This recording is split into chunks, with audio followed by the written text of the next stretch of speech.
For a couple of years now, Zack Snyder has been working on an animation series based on Norse mythology. He has been teasing how great the series actually is.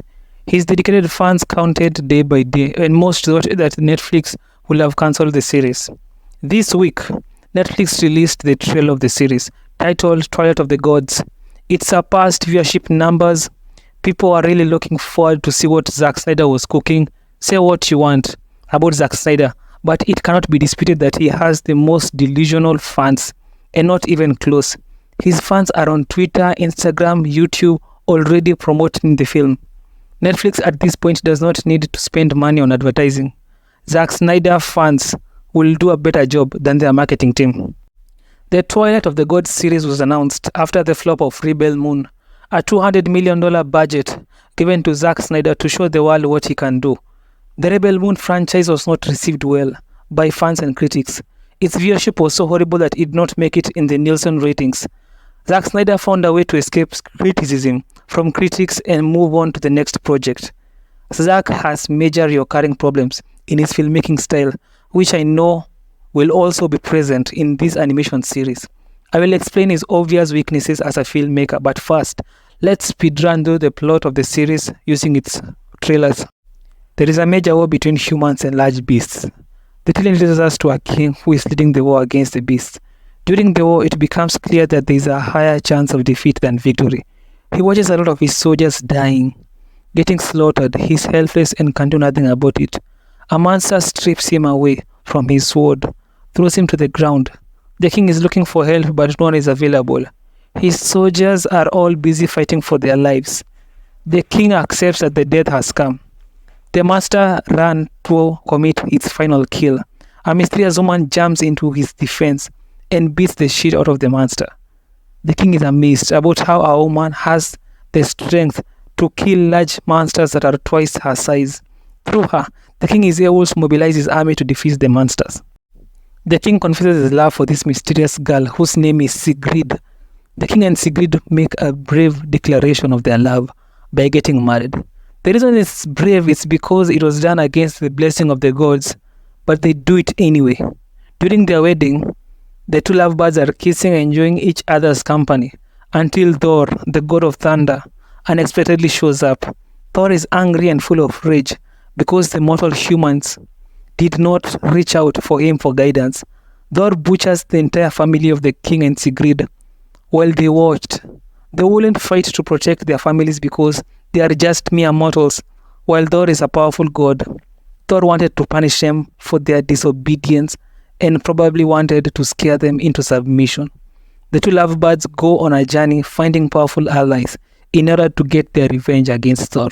Sigrid wants to be powerful enough to kill Thor, as well as the other gods that hurt innocent mortals for stupid reasons.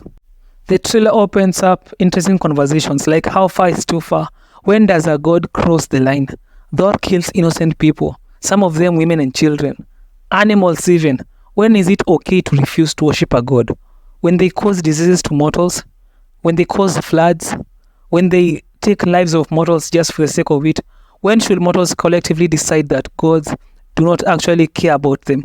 That in all their talk about loving them, they see mortals as nothing, dolls, something to play and toy with.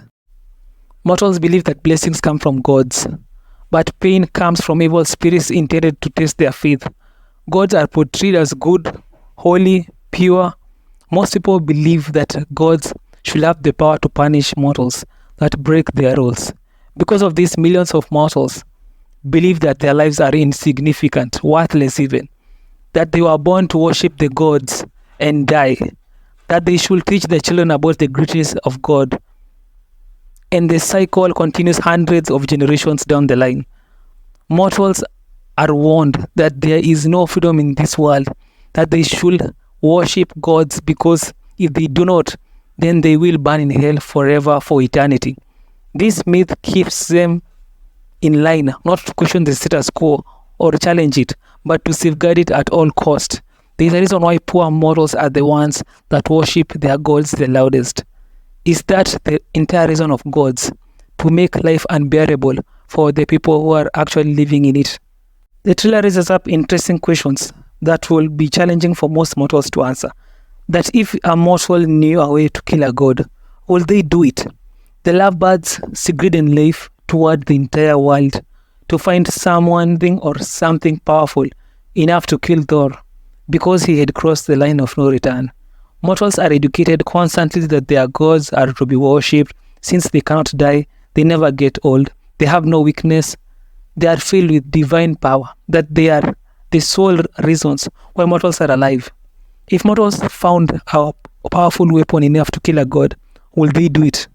All mortals live different lives from each other, all with different motivations for wanting to hurt their gods.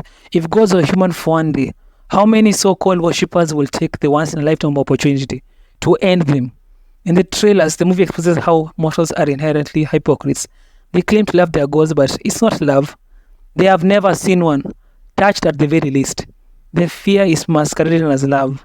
They do not want to accept that their gods have forsaken them. They do not want to get in trouble if they mentioned it to their gods. The trailer has teased on the climax fight between Thor and Sigrid. A lot of celestial gods are going to be involved in the war against humans. Sigrid seems to have made an alliance with powerful humans, all who want to see Thor in the grave. In the trailer, Sigrid contacts Thor's brother, Loki, who gladly gives her the clue on how to hurt Thor. The movie should explain the main reason Loki hates his brother, and not surface level. Can Sigrid, a mortal with no power, all of a sudden be the one to challenge Thor? The movie should show how far Sigrid is willing to go in order to exact her revenge. How many people she's willing to hurt. What line will she cross? Manage to make her a complete human being with flaws and weaknesses. The most beloved characters in animations are always the ones with flaws that they have to overcome. Thor is depicted as an angry, petty, powerful god. I hope that the movie goes in depth into his personality. Like, does he value human life? What is his actual power, limits, and weaknesses? This leads to the problem of Zack Snyder as a filmmaker. In all of his movies, the main one has to be the slow motions. Even in the trailers, there are a lot of unnecessary slow motions. Audiences have encouraged him to stop with that. The era of slow motions died in the 2010s. His last movie installment, titled Rebel Moon, both part 1 and part 2, had so much of it, which made the movie take so long to end. The next problem is that he does not know how to balance a lot of characters in a movie. This new series coming out is bound to have a lot of characters whose motivations need to be explored. Zack Snyder focuses on the main characters and forgets the other characters who are vital to the plot of the story. The plot in his movies are never inventive or something new. He does the same things done by other creatives in the business.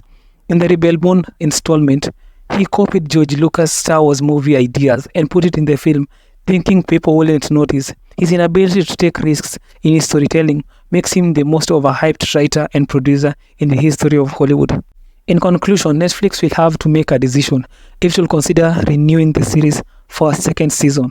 It's cheaper, the cast doing the voiceovers are unknown, the series has to break viewership records, or at least develop a strong fandom in order to guarantee another season.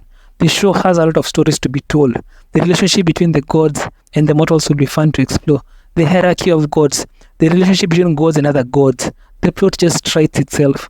The series can only be good if the writers and producers associated with the film actually made the effort to make a compelling story, plot, and entertaining villains.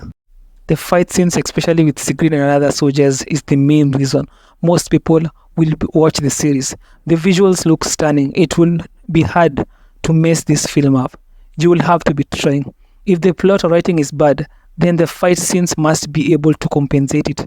Zack Snyder was not solely responsible for this series. Other writers and producers were responsible for this season, which will prove to be a good thing. Zack Snyder needs to be told no among his peers, especially when he suggests his bold ideas that doesn't progress the characters. Watch the movie and comment down below if it was good or not. I'm ready to hear your opinion.